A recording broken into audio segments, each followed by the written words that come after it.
watching. Don't forget to like, comment, share and subscribe to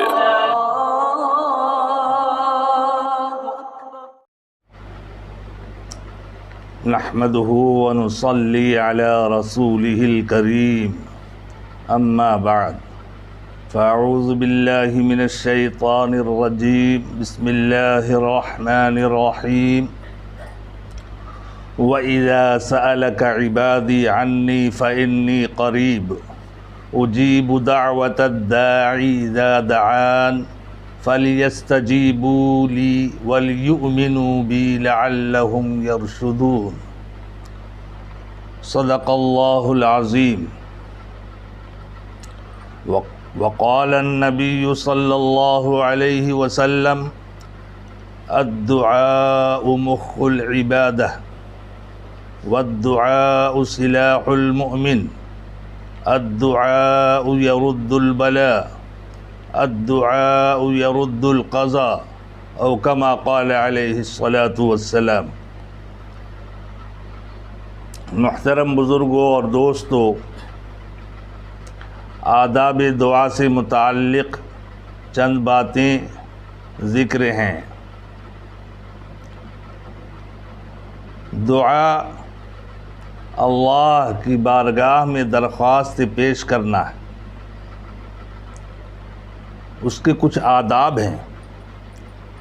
ہم دنیا والوں کے پاس جاتے ہیں، کسی امیر کے پاس یا کسی حاکم کے پاس یا کسی دولت مند کے پاس، تو ہماری پوری کوشش ہوتی ہے کہ ہماری کسی بات سے حضرت سلامت کو تکلیف نہ ہو. تو وہ بادشاہ جو بادشاہوں کا بادشاہ ہے، سلطان السلاطین ہے، جو احکم الحاکمین ہے، جو کریم الکرماء ہے، جو اکرم الاکرمین ہے، بھلا اس کی شایان شان کیا ادب ہونی چاہیے اور کیا حالت بندے کی ہونی چاہیے، اس کے کچھ آداب ہیں. اللہ پاک قرآن عظیم میں ارشاد فرماتا ہے وَإِذَا سَأَلَكَ عِبَادِي، اور جب میرے بندے میرے متعلق میرے بارے میں سوال کریں، اے نبی صلی اللہ علیہ وسلم، جب میرے بندے میرے بارے میں آپ سے پوچھے کہ اللہ قریب ہے یا دور ہے، تو آپ میری طرف سے فرما دیجئے فَإِنِّي قریب، میں بالکل قریب ہوں.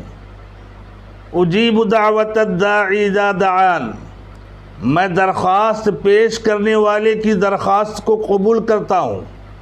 میں فریادیوں کی فریاد رس ہوں، میں دعا مانگنے والوں کی دعا کو قبول کرتا ہوں.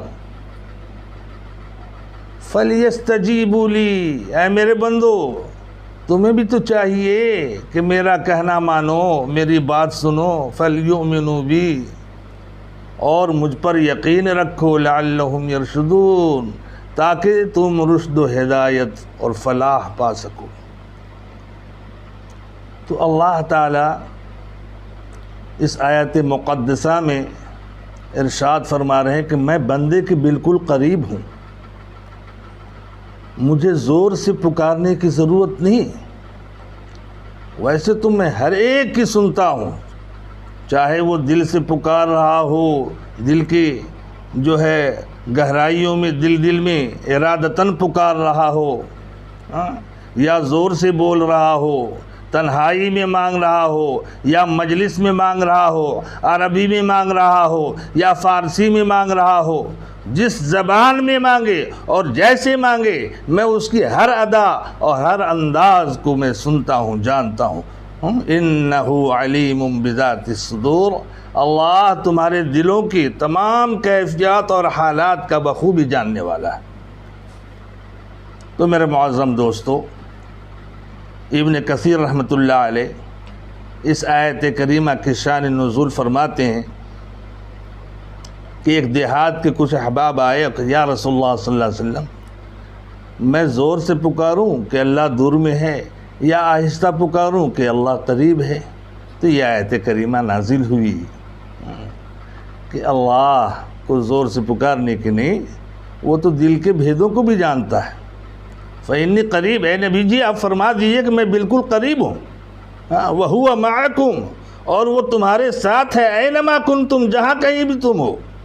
وَفِي أَنفُسِكُمْ، وہ تمہاری ذات میں اندر میں ہے، تمہارے اندر داخل ہے۔ افلا تبصرون، لیکن تم اسے دیکھ نہیں سکتے، اور وہ تمہارے شہ رگ سے بھی زیادہ قریب ہے، لیکن تم اپنی ناقص عقل سے کیا سمجھ سکتے ہو؟ تم ناقص، تمہارے خیال ناقص، تمہاری ذہن ناقص، تمہارا علم ناقص، تم اس اللہ کی ذات کے متعلق کیا تم جو ہے سمجھ سکتے ہو؟ اللہ قادر مطلق ہے، وہ ہماری تمام حقیقتوں کو بخوبی جانتا ہے۔ ہم جو کچھ بھی سمجھیں گے اپنے ناقص عقل ہی کے مطابق سمجھیں گے، وہ وراء الورا ہے۔ تعالی اللہ عن ذلک علوا کبیرا، ہم جتنا جو کچھ بھی سمجھ سکتے ہیں اس سے وہ بالا تر ہے، اس کی شان عظیم ہے، وہ عظیم الشان ذات ہے۔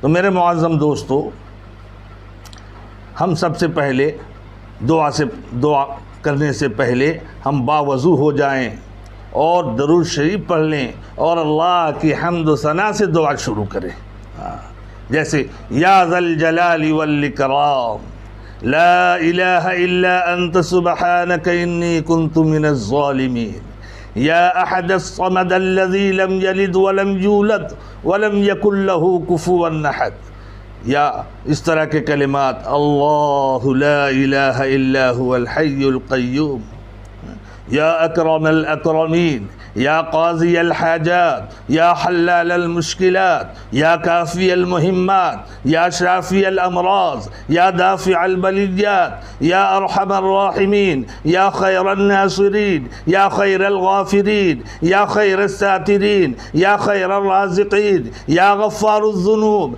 یا ستار العیوب یا غیاث المستغیثین یا مجیب دعوت المضطرین یا دلیل المتحیرین یا بدیع العجائب بالخیر یا بدیع یا حی یا قیوم برحمتک استغیث۔ یہ سارے الفاظ، یہ سارے جملے، یہ سارے کلمات اللہ کی حمد و ثنا میں۔ آپ پہلے اللہ کی تعریف بیان کیجیے اور پھر بڑی لجاجت کے ساتھ، عاجزی اور انکساری کے ساتھ، الحاح و زاری کے ساتھ، خوب گڑ گڑا کر بادشاہوں کے بادشاہ کے آگے ہم سسک رہے ہوں اور بھیک مانگ رہے ہوں، اور سسکتے ہوئے اپنی دامن کو ہم پسارے ہوئے امید کامل کے ساتھ مغفرت و بخشش کی ہم آس لیے ہوئے دل کی گہرائیوں سے قلق کر، تڑپ کر، اور جو ہے سسک کر اور بلک کر اور کوہک کر اللہ پاک سے فریاد کریں۔ ہم ایسا کریں گے بھائی انشاءاللہ۔ دیکھیے اتنے بڑے خلیفہ ہیں، حضرت خلیفہ ہارون رشید، دعا میں کیا الفاظ ہے؟ یا رب انا وانت انت، انا عادی الذنوب وانت غفار الذنوب۔ یا رب میں ہی ہوں اور تو ہی ہے۔ یا رب میں تو گناہوں کا عادی ہوں، یا رب میں گناہوں کی عادی ہوں اور آپ مغفرت و بخشش کرنے کے عادی ہیں، لہذا اے یا رب ہمارے گناہوں کو بخش دیجئے۔ ہم تو اپنی عادت سے باز نہیں آتے، لیکن یا رب کریم آپ غفار الذنوب ہیں، آپ گناہوں کے معاف کرنے کے عادی ہیں، لہذا ہمارے گناہوں کو معاف فرما دیجئے۔ دیکھو حدیث میں ہے کہ میں بندے کے گمان کے ساتھ ہوں، اس لیے ہم پورے یقین اور وثوق کے ساتھ، یقین کامل کے ساتھ اللہ سے مانگے، ذرا سی بھی نا امیدی کو آنے نہ دیں، نا امیدی آنے نہ دیں۔ اللہ فرماتا ہے ان ظن عبدی بی، میں اپنے بندے کے گمان کے ساتھ ہوں۔ بندہ اگر دل میں یہ یقین کرتا ہے کہ میں نے دعا سن لیا تو سن لیا، اور جیسے کہ ہم اپنی کمزور ایمان کی دلیل کے ساتھ کہتے ہیں ارے بھائی ہماری دعا کیا قبول ہوگی، ارے تو پہلے فیصلہ کر لیا کہ میری دعا کیا قبول ہوگی۔ اللہ جب شیطان کی دعا کو قبول کر سکتا ہے تو آپ تو افضل المخلوقات میں شامل ہو۔ وَلَقَدْ كَرَّمْنَا بنی آدم کا خطاب ہے آپ کو، اور آپ جناب محمد الرسول اللہ صلی اللہ علیہ وسلم کی امت میں شامل ہو، آپ کو خیر امت کے لقب سے نوازا گیا، اور آپ کہہ رہے ہو کہ ہماری دعا کیا قبول ہوگی؟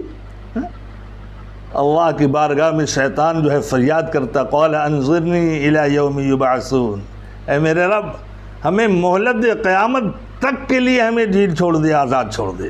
کیا جواب ملا؟ قال انک من المنظرین، اللہ تعالیٰ فرماتا ہے ہاں جا تجھے مہلت دی گئی، تجھے مہلت دی گئی۔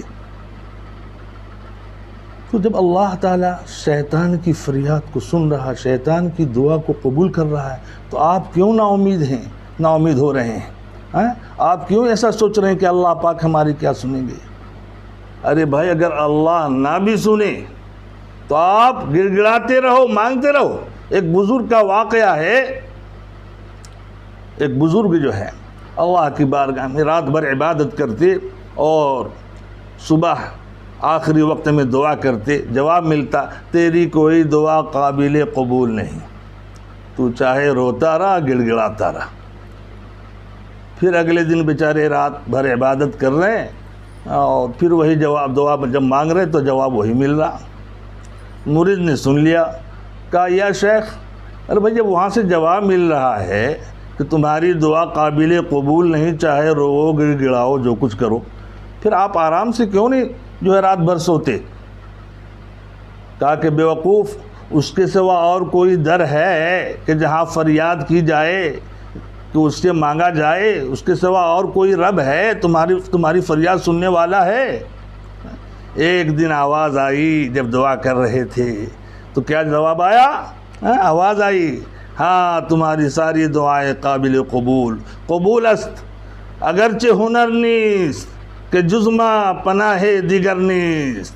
ہاں تمہاری دعا قابل قبول ہے، اگرچہ تم اس لائق نہیں ہو، کیونکہ تم نے بھی ٹھان لیا ہے کہ ہمارے سوا کوئی در اور نہیں ہے کہ جہاں فریاد کی جائے۔ تو میرے معظم دوستو، ہمارے دل میں خیال تک نہ آئے کہ پتہ نہیں ہماری دعا قبول ہوگی نہیں ہوگی، یقیناً ہوگی۔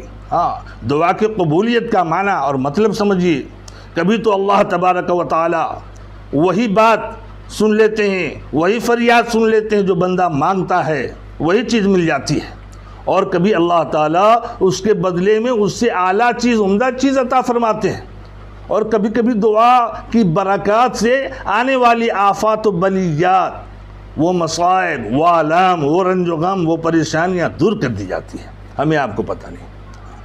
اور بعضوں کی دعا کل قیامت کے دن کے لیے، آخرت کے دن کے لیے جو اٹھا کر رکھ دی جاتی ہے، کل قیامت کے دن اللہ تبارک و تعالیٰ اپنے بندے کو نوازے گا، یہ محلات اور یہ جنت کے اعلیٰ مقامات اور یہ نعمتیں، تو بندہ کہے گا کاش دنیا میں ہماری ایک دعا بھی قبول نہیں ہوتی۔ تو میرے معظم دوستو، آپ کی ساری دعائیں قبول ہو رہی ہیں، لہذا دعا سے باز نہ آئے۔ الدعاء یرد البلا، دعا بلا کو ٹال دیتی ہے۔ الدعاء یرد القضاء، دعا فیصلے کو بدل دیتی ہے۔ الدعاء مخ العبادہ، دعا عبادت کا مغز ہے، عبادت کا خلاصہ ہے۔ الدعاء سلاح المؤمن، مومن کبھی جو ہے بیکار نہیں اور عاجز نہیں، دعا جو ہے مومن کے لیے ہتھیار ہے، لہٰذا ہم اللہ سے دعا مانگیں۔ حضرت موسیٰ پیغمبر علیہ السلام صاحب کتاب ہیں، 25 سال تک دعا مانگتے رہے، جب جا کر فرعون ہلاک ہوا 25 سال کے بعد۔ اور ہم اور آپ کیا چاہ رہے ہیں؟ بھائی ادھر آمین کہیں اور وہاں جو ہے دعا کی قبولیت کے آثار نظر آنے لگے۔ سبحان اللہ۔ دعا کی قبولیت کے لیے اکل حلال، حلال کھانا، صدق مقال، سچی بات کہنا، اور اتباع شریعت کی اتباع۔ اب ہم دیکھیں کہ حلال روزی ہمارے پیٹ میں کتنا جا رہا ہے، اور صدق مقال، سچی بات ہم کتنا کہہ رہے ہیں، یا ہمارے اندر مکاری ہے، عیاری ہے، فریبی بھری ہوئی ہے۔ ہم غور کریں، ہم نہیں کہیں گے، آپ اپنے آپ کو دیکھیں کہ آپ کیا ہیں، اور اتباع شریعت میں کتنی جو ہے ہم کوشاں ہیں، اور جو ہے شریعت کے مطابق چلنے کی جو ہے ہم کوشش کر رہے ہیں۔ نبی کریم صلی اللہ علیہ وسلم کا گزر ہو رہا تھا تو دیکھا کہ ایک شخص یہ دعا مانگ رہا ہے، یا اللہ صبر کی توفیق مانگتا ہوں، اللہ کے نبی صلی اللہ علیہ وسلم نے فرمایا کہ تم نے اپنے لیے آفت کیوں مانگ لی؟ ڈائریکٹلی اے اللہ صبر کی توفیق مانگتا ہوں. ارے کوئی مصیبت آ پڑے، کوئی حالات آ جائے تو ایسے موقع پر صبر کی دعا کرنی چاہیے کہ اللہ ہمیں صبر کی ہمت دے، توفیق دے. لیکن ڈائریکٹلی میں صبر کی توفیق مانگتا ہوں، یہ آفت مانگنا ہے. اللہ کے نبی صلی اللہ علیہ وسلم نے سمجھایا پہلے کوئی آفت آئے گی، کوئی بلا اور مصیبت تمہیں گھیرے گی، پھر اللہ پاک اس پر تمہیں صبر کی توفیق دیں گے. اسی طرح کچھ اور آگے گزرے اللہ کے نبی صلی اللہ علیہ وسلم ایک جگہ تو دیکھا کہ ایک شخص بالکل اس کا بدن، اس کا جسم گویا کہ ایک پرندے کے بچے کے پروں کو اکھیڑ دیا جائے جیسی حالت ہو، اس طرح سے بالکل مریل دربل بیمار نحیف و نزار بیچارہ پڑا ہوا ہے. کہا بھئی تم کوئی خاص دعا کیا کرتے تھے کیا؟ کہا کہ یا رسول اللہ میں یہ دعا کیا کرتا تھا کہ اللہ جو آخرت میں سزا دینی ہے وہ یہی مجھے دے دیجئے. کہا بندہ خدا تو نے یہ دعا کیوں نہ کی کہ اللہ ہمیں دنیا میں بھی بھلائی عطا فرما اور آخرت میں بھی ہمیں بھلائی عطا فرما اور جہنم کی آگ سے بچا دے. ارے اللہ بڑے رحیموں کے رحیم ہیں، کریموں کے کریم ہیں، ایسی دعا کیوں مانگ رہے ہو؟ ایک شخص یوں دعا کر رہا تھا حضرت عمر رضی اللہ تعالیٰ عنہ کے زمانے میں، یا اللہ میں فتنے سے پناہ مانگتا ہوں. حضرت عمر رضی اللہ تعالیٰ عنہ فرمایا کہ یا اللہ میں اس کی دعا کے الفاظ سے پناہ مانگتا ہوں. پھر فرمایا کہ اے بھائی قرآن میں مال و اولاد کو فتنہ کہا گیا، تو کیا تم یہ نہیں چاہتے کہ تمہیں مال و اولاد ملے، حاصل ہو؟ تم جب بھی فتنے کی دعا کرو تو یوں دعا کیا کرو کہ اے اللہ میں فتنے کی گمراہیت سے تیری پناہ مانگتا ہوں. تو یہ ساری چیزیں ہیں. کبھی ماں اور باپ والدین اپنے جو ہیں بچوں کو خوب کوس رہے ہوتے ہیں. اللہ کے نبی صلی اللہ علیہ وسلم نے فرمایا، منع فرمایا کہ جس وقت تم کوس رہے ہو، کچھ کہہ رہے ہو، کیا پتہ وہ گھڑی مقبولیت کی گھڑی ہو اور تم جو مانگو وہی مل جائے. حضرت عمر رضی اللہ تعالیٰ عنہ کے زمانے میں ایک مہمان آئے اور اس صاحب کے یہاں رات میں چوری ہو گئی. صبح جو ہے معلوم کیا جا رہا بھائی کس نے چورائی مال کس نے چورایا. تو وہ جو مہمان آئے تھے کہا کہ جس نے بھی چوری کی ہے خدا کرے اس کا ہاتھ کاٹا جائے. اور بیچارے تھوڑی دیر کے بعد وہ خود ہی سمجھ میں آ گئی بات کہ یہی چور ہیں، یہی صاحب چور ہیں، لہذا ان کا ہاتھ کاٹا گیا. حضرت عمر رضی اللہ تعالیٰ عنہ فرماتے ہیں کہ اس نے اپنے لیے خود بد دعا کر لی. تو بھائی کبھی کبھی بندہ جو کچھ مانگتا ہے وہی مل جاتا ہے، اس لیے بڑا سوچ سمجھ کر کے مانگنا ہے اور مظلوموں کی بد دعا سے بچنا ہے. چونکہ مظلوموں کی بد دعا اس کے لیے خود اللہ تعالیٰ استقبال کے لیے آتے ہیں. عرش عظیم اور اس کے اٹھانے والے استقبال کے لیے، قبولیت جو ہے استقبال کے لیے آتی ہے. تم حضرت شیخ سعدی فرماتے ہیں بطر سے از آہ مظلومہ کے ہنگامے دعا کردن اجابت از در حق بہر استقبال میں آیت. اس لیے ہم مظلوموں کی بد دعا سے بچیں اور آخری شب میں ہم اللہ کے سامنے گر گڑائے. قرآن میں اس کی تعریف ہے والمستغفرین بالاسحار. وہ صالحین اللہ کے پیارے بندے جو ہیں استغفار کرنے والے ہوتے ہیں رات کے آخری حصہ میں، اور بے توجہی کی دعا سے بچیں، غفلت والی دعا سے بچیں. اللہ کہتے ہیں کہ میں اس دعا کی طرف کان نہیں دھرتا جو غافل ہو کر اور بے توجہ ہو کر ہم سے فریاد کرتا ہے. ہم تو ابن آدم ہیں، ہمارے باپ نے دعا کی ربنا ظلمنا انفسنا وان لم تغفر لنا وترحمنا لنکونن من الخاسرین، کہ حضرت آدم علیہ السلام کی مغفرت ہو گئی. تو میرے معظم دوستو اللہ تبارک و تعالی ہمیں اور آپ کو عمل کی توفیق عطا فرماوے اور خوب گڑ گڑا کر کے اللہ کے سامنے روئے دھوئیں، اپنی مغفرت کی اور سارے عالم کے انسانوں کی ہدایت کی، اپنی ہدایت کی، پوری امت کی ہدایت کی، سارے عالم کے انسانیت کی ہدایت کی. اور اللہ تعالی ہمیں آپ کو تمام مہلک امراض سے حفاظت فرمائے، اور جو ہمارے بھائی بیمار ہیں اللہ انہیں کامل شفا دے۔ ہاں حدیث پاک میں اللہم انی اعوذ بک من البرص والجنون والجذام ومن سیئ الاسقام، اے اللہ میں مہلک امراض سے تیری پناہ مانگتا ہوں۔ لہذا ہم پورے عالم کے انسانوں کے لیے دعا کریں کہ اللہ کامل شفا عطا فرمائے اور تمام مہلک امراض سے بچائے، اور خاص طریقے سے